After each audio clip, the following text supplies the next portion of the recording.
bakit nawala ka sa San Pedro? Bakit na-detain ka to another city in Binyan? Am I correct?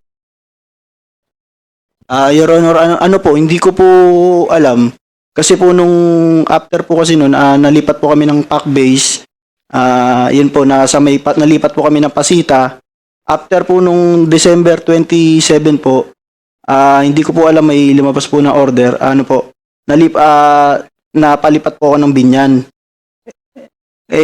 Hindi ko po alam kung bakit po nagkaroon ako ng order. Mr. Chair, huwag po kayong matakot kung ano yung gusto nyo nga sabihin. Sa katotohanan lang tayo. Dahil inaanak ka sa kasal, ang amo lang natin dito, yung mayor, walang congressman sa atin. Ha? Magmula sa isang bayan na nangangailangan ng kapulisan, sa isang lugar na hindi nangangailangan ng kapulisan, may diferensya.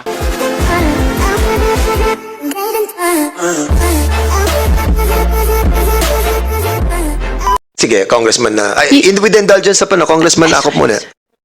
Thank you, Chair. Thank you, Kong. Mr. Chair, sabi kanina ni R7 is you charge yung mga security na na-detain, na na-reprimand to a less charge. Less grave neglect of duty, sir. Ma'am. So bakit meron ka na agad na report doon sa mga police when under investigation pa rin yan? Or was this from the HEPE? Bali, sir, ma'am, yung po yung result of validation, sir, nung aming DMS. Result ng validation ninyo Yes, ma'am. doon. Doon Mr. po, Chair, I have listed the personnel, the police officers who were at that time in Barangay GSIS securing the vicinity and actually is in the area of their responsibility.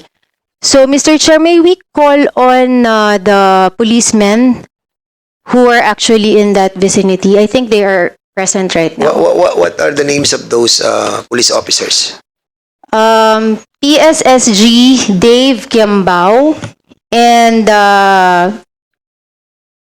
PSSG Hipol. Okay, andito pa yung dalawa? Can you kindly sit her in the front? Sige, go ahead, Congresswoman Matibag. Nag-under oath na ba kayo? Nag-take na kayo ng oath? Okay. Okay, good afternoon, no, PSG. How do you, Sergeant Kiambao and Sergeant Hipol? May I remind the members of this committee that we have a 1:30 next hearing, but it's already 2 o'clock, so we are still giving another 15 minutes Yes, for this issue. Have you taken your oath, sirs? Okay. Siguro ikwento nyo kung ano ang nangyari, Sergeant Kiambao and Hipol on that day sa Barangay GSIS na pinag-uusapan natin ngayon.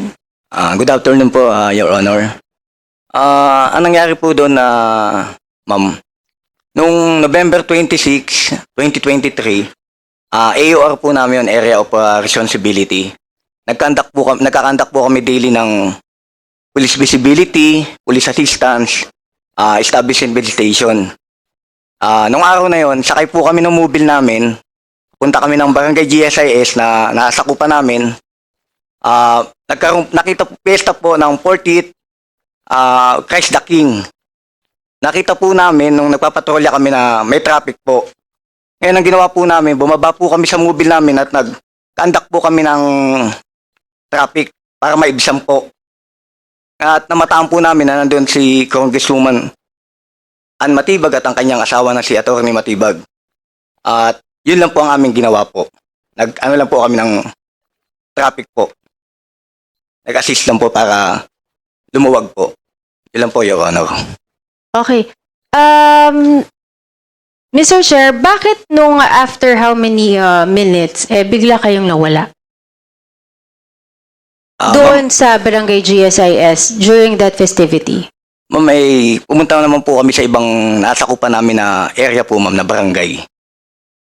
Pumunta kayo doon on your own volition or may tumawag sa inyo na umalis kayo on that vicinity? Wala pong tumawag, ma'am. Umalis na po na agad kami, ma'am. Nag-ikot naman po kami sa ibang area po namin. Pero during that time na nasa area of responsibility kayo, is it correct that you have already submitted a report in your CTREP? Yes, that you ma'am. are in that AOR? Yes, Your Honor. Uh, Nag-submit po kami, ma'am. Mr. Chair, may we have a copy of that report? Kindly submit to us the report that the good gentlewoman is asking. Ano? Nasa ano po nasa cellphone po, sir. Sa Viber po namin eh. Yes, Kindly submit in the next hearing. Yes. Thank you, Sergeant Gambao. How about Sergeant Hipol? Can you narrate to us what happened on that day?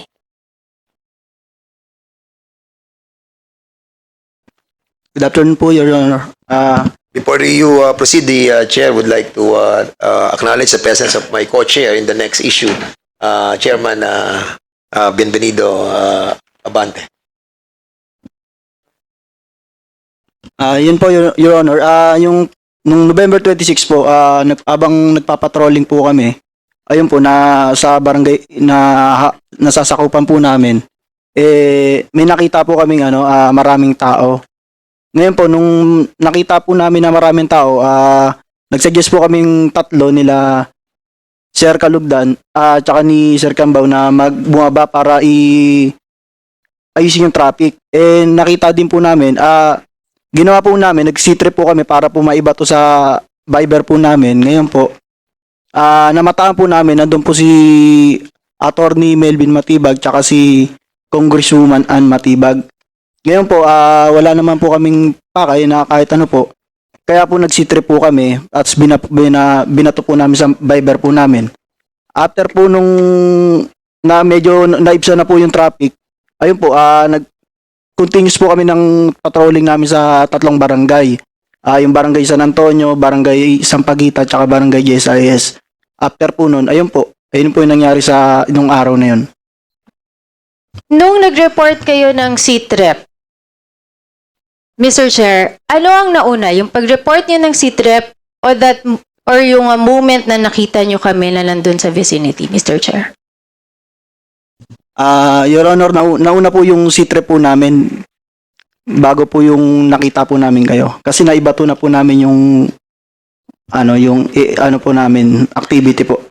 And then after that, in Barangay GSIS, pumunta na kayo sa Pasita and sa San Antonio to do your rounds. Okay.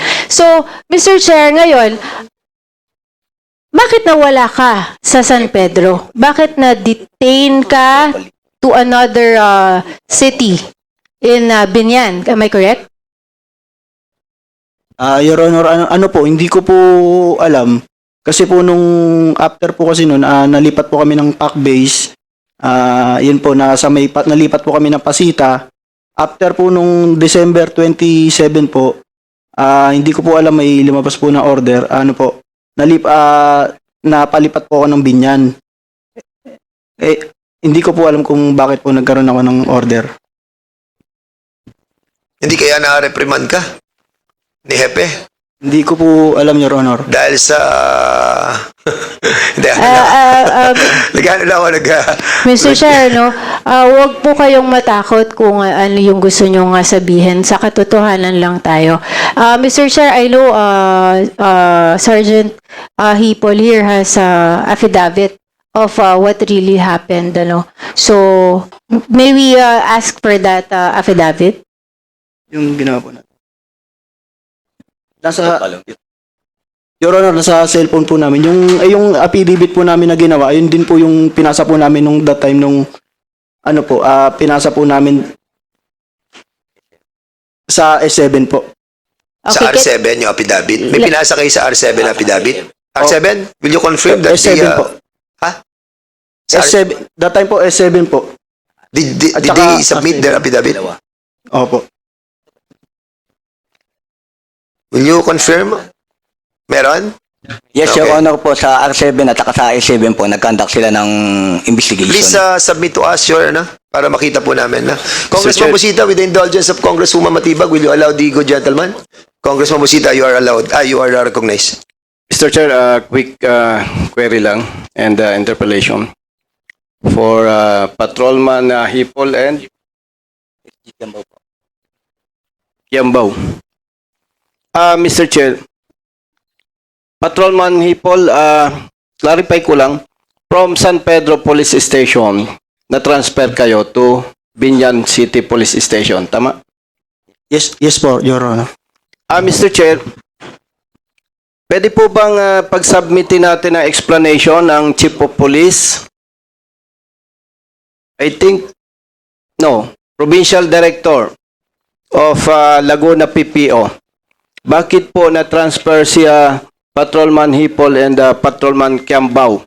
Your Honor, si Patrolman Hipo lang po ang na-transfer lang po. Patrolman Hipol. Kasi, Mr. Chair, matagal nang malpractice yan sa PNP, yung bang tinatransfer ka na lang ng hindi mo alam kung bakit. Pero tanungin po natin, Mr. Chair, Patrolman Hipol, may idea ka ba kung bakit ka na-transfer? Your Honor, wala po. Wala. So, dapat po may correct na yan eh. Parang pag naibulong ka, sisibaking ka na lang. So, pag ganyan po mangyari, matatakot na yung police natin na magtrabaho ng tama. So, in fairness naman po, Mr. Chair, sa Provincial Director of Laguna, pwede po bang mag-explain, mag-submit po ng written explanation ang Provincial Director of Laguna? Ano ang dahilan at narelieve po sa San Pedro City Police Station si Patrolman Hipol from San Pedro CPS to Binyan CPS, Mr. Chair? Okay. So, if there was indeed, I will recognize Congressman Ako. If there was really indeed a, what do you call this, reprimand, no? And the allegation of Congresswoman Matibag is right. Medyo bad practice yan sa ating mga PNP. And it is an abuse of power. No? We hope that it is not true. But if it's true, we need to penalize somebody. Di ba? If there was really a penalty like this, ano, na ginagawa yung ating pong mga PNP on the ground. Di ba? So, before I recognize si Ann Matibag. So kung ako, are you done with your Mr. Chair, yun lang po request ko, manifestation ko to So direct, that is a manifestation. Yeah, yes, okay. Mr. Chair, to direct the Provincial Director of Laguna PPO to submit written explanation Okay, yeah. Yes, so for the PD, transfer of you want to answer back? Yes, Your Honor. Okay, if I sige, may, go sir. ahead. Para at least 5 minutes na lang tayo. Mga Yes, Your kapatid. Honor. Indeed, we have here a reassignment order of Patrolman Hipon from San Pedro to Binyan, dated December 27 and effective December 28. Which in fact, I am not yet the provincial director, so I had to investigate this matter and allow the former director to explain the reasons why this reassignment order was issued, Your Honor. Mr. Chair, in the interest of time, submit na lang po sila ng Paki-submit na lang kasi medyo written explanation, Mr. Chair. we need to wrap up our hearing on this issue, and most likely we will inject again this on the issue of Congressman Suarez. So, Congressman Ako, please. Thank you. Yung dalawa, na-reprimand ba kayo? No, Your Honor. Yung isa. Were you ever reprimanded? No po, Your Honor. No. Ikaw lang ang na-transfer. Yes po, Your Honor. From Binyan, from San Pedro to Binyan City. Yes po. Kailan po yun? Nung na-transfer po ako, December 27 po. December 27, 2023 po. 2023. Pagkatapos nung pangyayari? Yes po, Your Honor. Yes. Na-transfer ka after yung incident na sinasabi ni Honorable Matibag. Yes po. Yes. PD Laguna, who issued the order ng pag-transfer sa kanya? Your Honors, the provincial director, with the official of, with his official, the acting Chief Provincial Administrative Resource Management Unit, Police Major Melencio Arcita Jr., sir, dated December 27, 2023, Your Honor. Mr. Chair, may I move that we invite the former provincial director who allegedly issued the order transferring subject PNP personnel from San Pedro to Biñang? Magmula sa isang bayan na nangangailangan ng kapulisan sa isang lugar na hindi nangangailangan ng kapulisan, may diferensya. Di po ba? Dahil inaanak ka sa kasal, ang amo lang natin dito, yung mayor, walang congressman sa atin. Ha? Gusto ko lang tanungin si Atty. Matibag. Use the mic. Wala. Ito. Gusto ko lang tanungin si Atty. Matibag. Ito yung nagsabi na hindi pwedeng bigyan to si Congresswoman ng kundi mayor lang. Sino po nagsabi no? Yung chief of police po. In fact, we confronted him. Kaharap po si PD. Magkakaharap kami. Yung chief of police nagsabi? Opo. Anong karapatan niya magsabi noon? May tinanong niyo? Meron po yatang mga matataas na opisyal na nakapatong sa kanya. Yun po haka-haka ko. Mr. Chair, it is the Philippine National Police who is providing escort and security to the congressman. It's not the local police. So kung meron mang mas mataas sa kanya, ay hindi dapat yan because it is the duty of the Philippine National Police to secure our government officials like Congress.